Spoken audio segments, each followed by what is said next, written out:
Bismillahirrahmanirrahim. Assalamualaikum warahmatullahi wabarakatuh. Alhamdulillahirabbil alamin. Wal aqibatu lil muttaqin wala udwana illa 'alal zalimin. Asyhadu an la ilaha illallah wahdahu la syarikalah wa asyhadu anna sayyidana Muhammadan abduhu wa rasuluh alladzi la nabiyya ba'dah. Allahumma shalli wa sallim ala hadha nabiyil karim wa ala alihi wa ashabihi ajma'in. Amma ba'du. Allahumma subhanaka la ilma lana illa ma 'allamtana wa 'allimna ma yanfa'una wa zidna ilman. Rabbana atina fid dunya hasanah wa fil akhirati hasanah wa qina adzabannar. Amin ya rabbal alamin. Bapak sekalian yang dimuliakan oleh Allah Subhanahu wa taala, alhamdulillah di pagi ini kita dapat berkumpul kembali dalam rangka thalabul ilmi.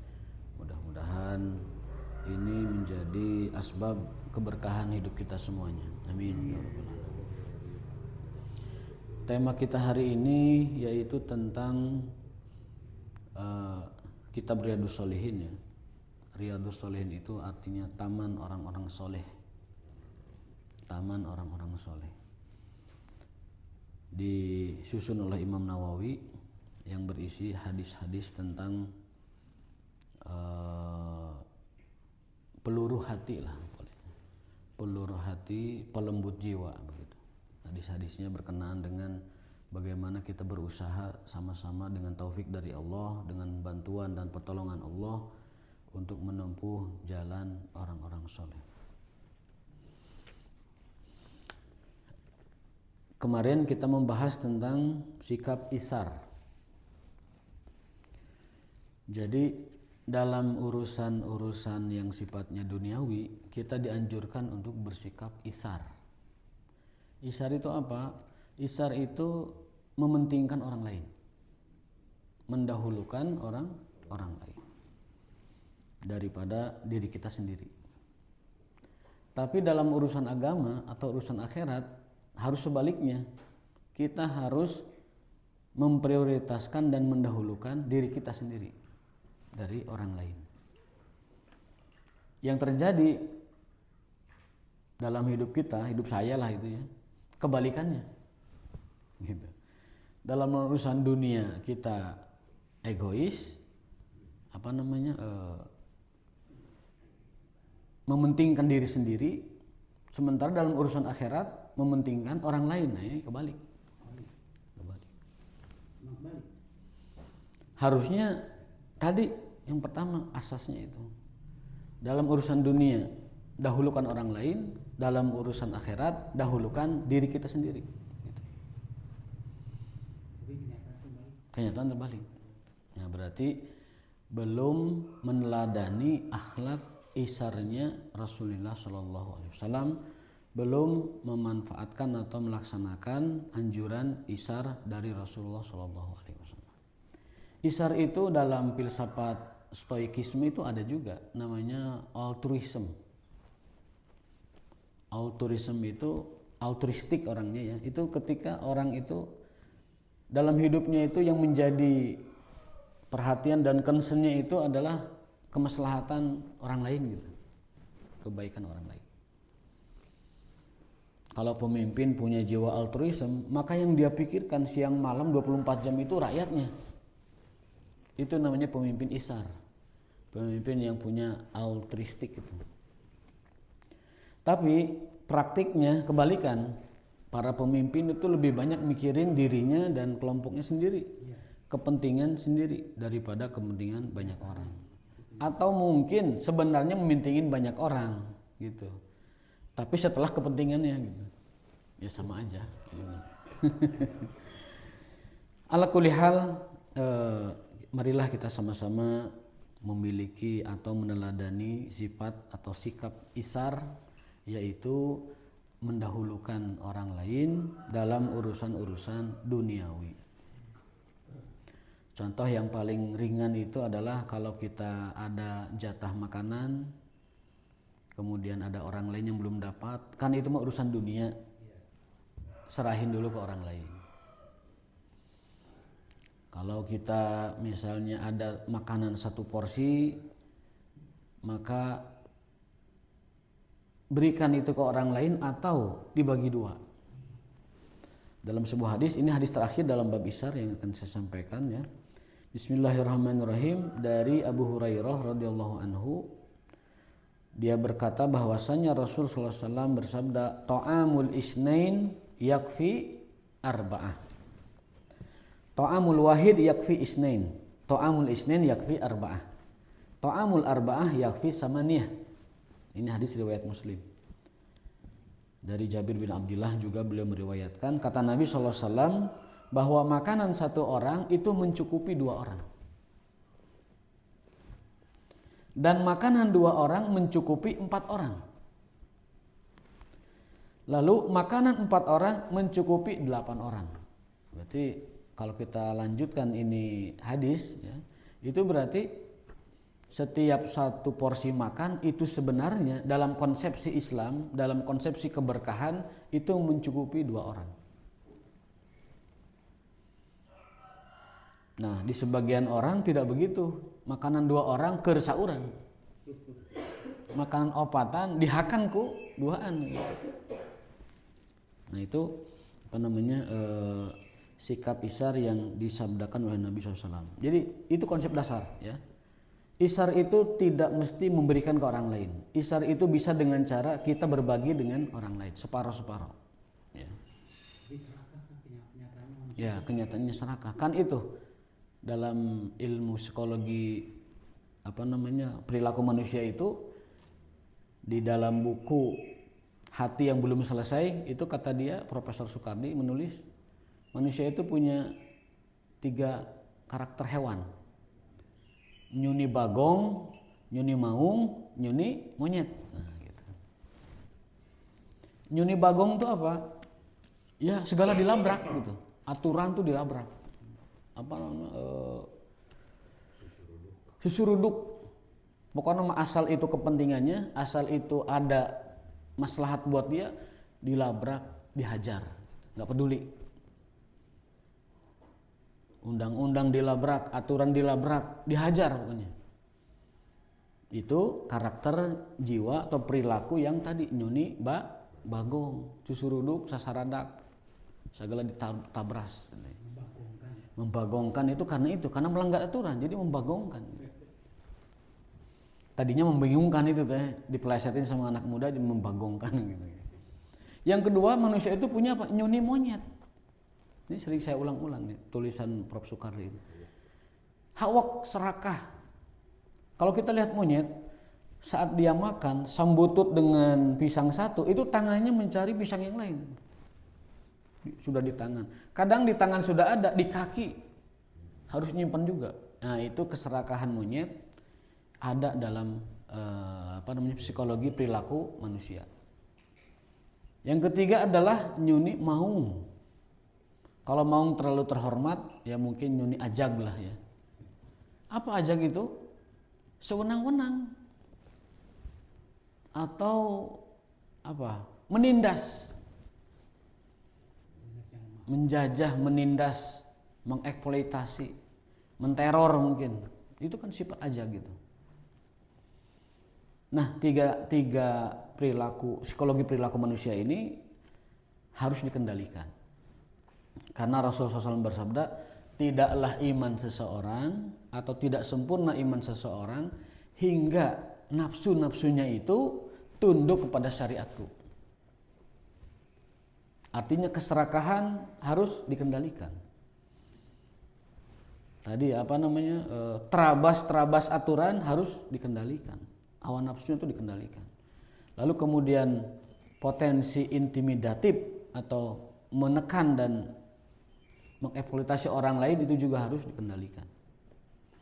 Bahkan lebih jauh kalau kita membahas itu bukan perilaku sebenarnya, itu kejahatan sebenarnya, itu kezaliman. Nah, kembali ke tema kita bahwasanya Rasulullah SAW bersabda bahwa makanan satu orang cukup untuk 2 orang. Makanan 2 orang cukup untuk 4 orang, makanan 4 orang cukup untuk 8 orang. Dalam hadis riwayat lain itu makanan 1 cukup 2, 2 cukup 3, 3 cukup 4. Ala kulli hal bahwa di setiap apa yang kita miliki, kalau kita berporsi 1 itu sebenarnya cukup untuk 2. Jadi 1:2. Kalau ini ada hadis apa yang kalau manusia itu dikasih satu gunung emas, dia ingin menginginkan gunung yang lain. Oh iya betul, itu hadis itu. Hadis. Rasulullah bersabda, "Laukana libni Adam dhahaban min Uhudin la tamanna ayyakuna salisan." Manusia itu saking serakahnya, kalau dia punya satu gunung emas, gunung Uhud. Gunung Uhud itu kalau bagi yang pernah ziarah ke sana, berkunjung, itu segede mana ya gunung? Kalau di kita mungkin gunung itu tuh, yang setelah Gambung itu, semacam bukit ya. Tapi itu gunung Uhud itu gunung yang sangat populer di Arab itu. Andaikan manusia punya emas segede gunung Uhud, yang di benak dia itu gimana caranya ngumpulin segede gitu lagi emas gitu. La tamanna ayyakuna saniyan. Bahkan kalau dia punya 2 gunung emas segede Uhud, la tamanna ayyakuna salisan. Dia berpikir gimana caranya bikin atau apa? Punya gunung emas lagi segede itu lagi. Itu hadis. Auqam sallam. Dan di akhir hadis itu beliau menjawab, hanya tanah yang bisa menyumpal mulutnya itu, menyumpal keinginannya itu. Keserakahannya itu hanya tanah yang bisa menutupnya. Berarti kematian Ya? Berarti Kematian. Kalau sudah ditutup oleh tanah, ada tulisan di belakang truk itu yang saya sampai mengingat terus itu. Kan biasanya mah kutubu jandamu tuh. Ya, atau tulisan tuh, kalau kamu bosan dengan yang di rumah, nomorku masih yang lama, ada itu sih. Ada yang begitu. Ada lagi hapus pesan sebelum pulang, ada begitu. Pokoknya ungkapan-ungkapan yang itu. Tapi ada ungkapan yang kadang-kadang itu bagus. Tulisannya begini: manusia tak pernah puas sampai hidung dicocok kapas. Kematian. Manusia tak pernah puas sampai hidung dicocok oleh kapas. Berarti kematian. Nah, itu tulisan seperti itu memberi nasihat kepada kita. Jadi bisa menjadi pahala buat para pemasangnya, itu bisa menjadi dosa jariah buat yang melihatnya kalau itu adalah maksiat. Waliyazubillah, mudah-mudahan kita tidak disadarkan Allah dengan kapas di hidung kita. Mudah-mudahan kita tidak disadarkan oleh Allah saat tanah itu menyumpal mulut kita dan badan kita. Tapi Allah sadarkan kita jauh sebelum itu terjadi. Allah sadarkan kita, Allah ingatkan kita ketika kita masih sehat, ketika kita masih kuat, masih punya kemampuan untuk beramal soleh. Amin ya rabbal alamin.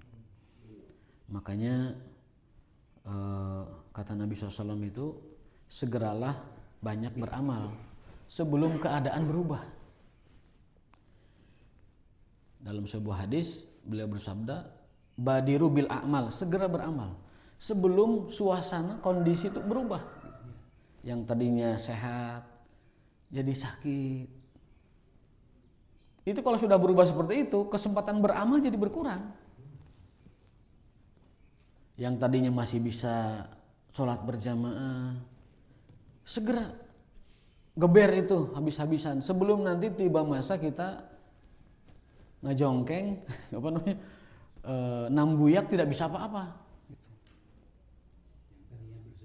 Yang tadinya berkesempatan bisa bersedekah banyak, segera geber habis-habisan sebelum tiba masa di mana sedekah itu tidak berguna lagi. Bagi yang punya jabatan juga harus habis-habisan dia menghabiskan kekuasaannya untuk kebaikan sebelum kuasa itu dipindahkan oleh Allah kepada orang lain, dipergilirkan. Kata Nabi, badiru bil a'mal, segera beramal yang banyak sebelum tiba masa kepadamu kamu tidak bisa beramal lagi. Entah karena sakit, entah karena fitnah akhir zaman yang mengepung kita, entah karena musibah atau faktor lain. Maka segeralah beramal. Kalau Raihan dulu, tim nasyid yang dari Malaysia itu sering membawakan syair lagu, itu dikutip dari hadis sebenarnya. Judulnya itu 5 perkara. Jadi siapkan 5 perkara sebelum datang 5 perkara. Apa itu? Sehatmu sebelum matimu. Sehatmu sebelum sakitmu. Hidupmu sebelum matimu. Mudamu sebelum tuamu. Kayamu sebelum miskinmu. Ya, jadi itu pesan Nabi. Igtanim khomsan qabla khomsin, itu hadisnya itu. Igtanim, manfaatkan khomsan 5 hal qabla sebelum khomsin 5 hal. Siapkan 5 perkara sebelum 5 perkara. Nah, jadi itu sikap itsar yang harus kita teladani, harus kita amalkan, implementasikan sebagaimana anjuran Rasulullah SAW. Dan itsar itu kan puncaknya ukhuwah Islamiyah. Jadi kalau ukhuwah itu punya level, yang paling atas dari ukhuwah, persaudaraan sesama muslim itu adalah punya sikap itsar. Dan level paling bawah dari ukhuwah itu adalah salamatu sodri atau sorohatu sodri, kelapangan hati. Jadi puncak kejiwaan seorang muslim bagi yang lain itu kalau sudah itsar, sudah bagi dirinya itu orang lain tuh lebih utama gitu dalam urusan dunia tentu. Dan yang paling rendah dari ukhuwah itu derajatnya itu adalah kita punya kelapangan hati. Lapang hati itu maksudnya lihat orang punya nikmat, kita malah ikut bersyukur. Itu lapang hati itu. Kalau kita misalkan tidak disukai orang, kita terima, kita lapang. Nah, itu namanya lapang hati, itsar. Kalau kita dijahatin, kita lebih tenang, lebih kalem. Itu namanya itsar. Lapang hati. Jadi bagi orang beriman, puncak dari ukhuwahnya itu itsar. Dan derajat terbawahnya dari ukhuwah itu adalah salamatu sodri, kelapangan hati dan jiwa. Nah, ini ada hadis penguatnya di sini ya. Mohon maaf saya tambahkan lagi hadisnya, ini belum kebaca, lupa ya. Bismillahirrahmanirrahim. Dari Abu Sa'id Al-Khudri radhiyallahu anhu, bainama nahnu fi safarin man bisallam. Abu Sa'id ini pernah satu perjalanan bersama Rasulullah SAW.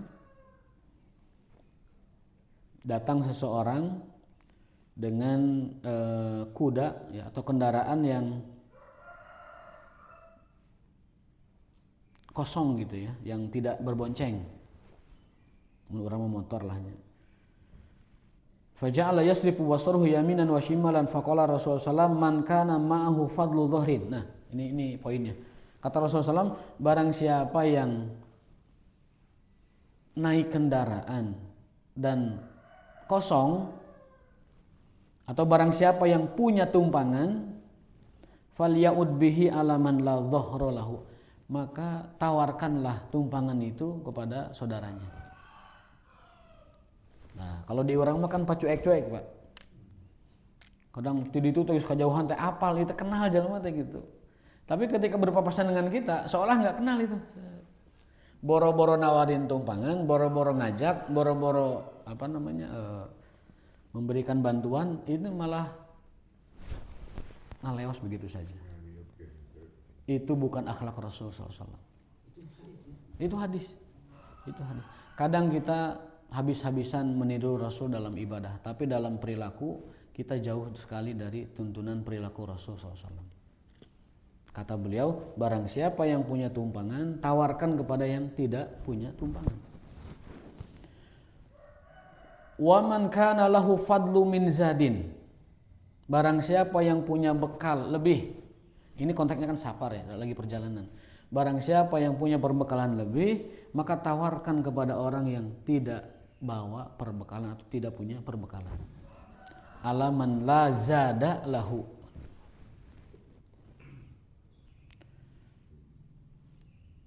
Fadzakara min asnafil mali ma dzakara. Lalu Nabi menyebutkan itu, meneruskan hadis tersebut sampai mengabsen apa saja yang harus ditawarkan bantuannya kepada orang lain, begitulah.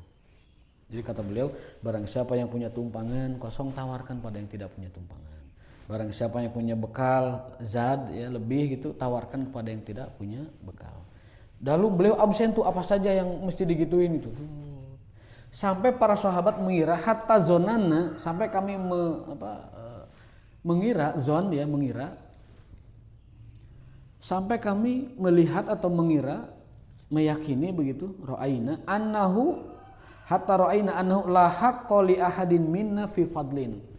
Sampai kami mengira, meyakini bahwa kami tidak memiliki hak atas apa-apa yang lebih dari kebutuhan kami.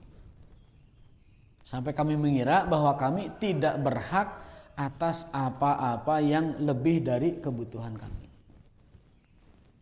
Ini asar sahabat kalau yang bawah itu. Tapi kalau yang atas tadi hadis Nabi. Jadi atasnya hadis Nabi, lalu bawahnya itu komentar sahabat gitu. Yaitu Abu Sa'id Al-Khudri. Karena Nabi menghabiskan tuh apa saja yang mesti ditawarkan kepada orang lain. Ini bagian dari sikap ihsan. Nah, ini dalam sehari-hari kadang kita jarang yang mempraktekkan amal isar seperti ini, ya, yaitu mendahulukan orang lain, mementingkan orang lain, atau setidak-tidaknya berbagi dengan orang lain dalam perkara-perkara yang sebenarnya itu sederhana gitu.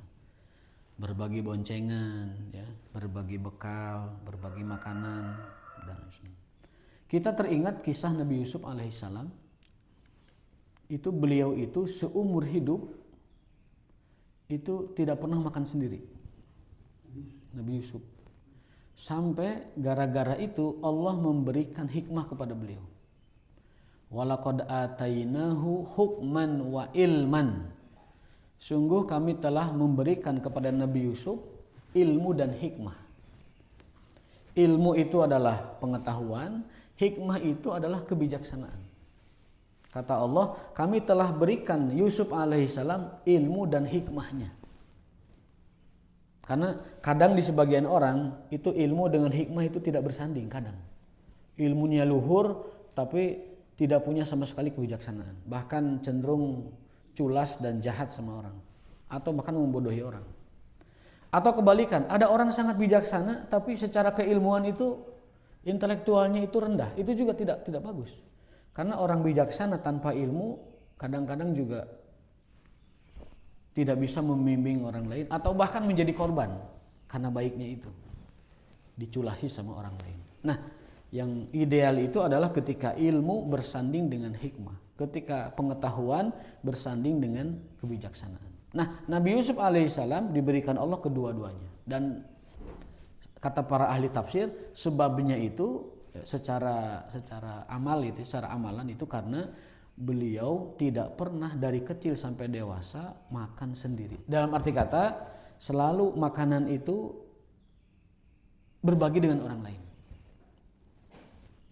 Ketika beliau dididik di kerajaan karena diangkat oleh Perdana Menteri, diangkat anaknya atas usulan dari Zulaikha, istri Perdana Menteri itu kebiasaan Nabi Yusuf itu kalau ada makanan sisa di istana dikumpulkan dalam nyiru, dibawa keluar, dibagikan ke sahaya, dibagikan ke orang-orang yang ada di jalan. Dan itu berlangsung puluhan tahun sampai beliau mencapai usia kenabian antara 36 sampai 40 tahun. Dan terus diamalkan bahkan sampai setelah beliau menjadi nabi dan rasul. Dengan sikap seperti itu Allah menganugerahkan kepada Nabi Yusuf alaihissalam ilmu pengetahuan dan juga kebijaksanaan atau ilman wa hukman, hukman wa ilman, hikmah dan ilmu. Nah, itu beberapa pelajaran yang bisa kita petik dari perilaku isar kepada sesama muslim, sesama mukmin. Kebalikannya, masih ada waktu. Kebalikannya adalah dalam perkara akhirat, fi umuril akhirah. Nah, ini kebalikan. At-tanafus, babut tanafus fi umuril akhirah. Dalam perkara urusan akhirat itu konteksnya bukan isar, tetapi tanafus. Apa itu tanafus? Musabakoh. Apa artinya musabakoh? Berlomba-lomba. Dalam kebaikan berlomba-lomba. Dengan dalil ayat Allah Ta'ala, wa fi dzalika falyatanafasil mutanafisun. Maka hendaknya orang-orang beriman berlomba-lomba untuk sebanyak-banyaknya mempersiapkan bekal menuju Jannatun Naim, surga Allah Subhanahu wa taala. Karena konteks ayat ini kan surat Al-Mutaffifin itu berbicara tentang orang-orang abror, orang-orang yang berbakti kepada Allah yang akan dibalas oleh Allah dengan Jannatun Naim. Nah, untuk meraih Jannatun Naim itu orang-orang beriman mesti faliyatanafasil mutanafisun, berlomba-lomba, bersungguh-sungguh, bermusabaqah. Atau yang sering populer orang sebut fastabiqul khairat, berlomba-lombalah dalam kebaikan.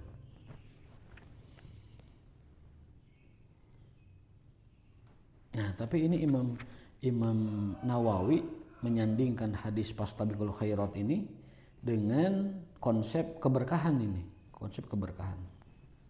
Gak apa-apa kita baca seadanya aja ya. Dari Sahal bin Sa'ad radhiyallahu anhu anna Rasulullah SAW utiya bisyarabin. Rasul pernah disodori atau disuguhi segelas minuman air putih ya. Fasyariba minhu, beliau minum. Wa an yaminihi gulamun. Nah, di samping kanannya itu ada anak muda, remaja. Menurut para ulama remaja ini Ibnu Abbas radhiyallahu anhu. Dan di sebelah kirinya itu para masyayikh. Apa masyayikh itu? Sesepuh. Jadi pemimpin anak-anak muda. Nah, iya sesepuh-sesepuh. Iya nu ngarora, iya aki-aki, iya remaja, iya remako gitu. Gitu. Faqala al-gulam. Faqala lil gulam. Lalu Nabi SAW setelah minum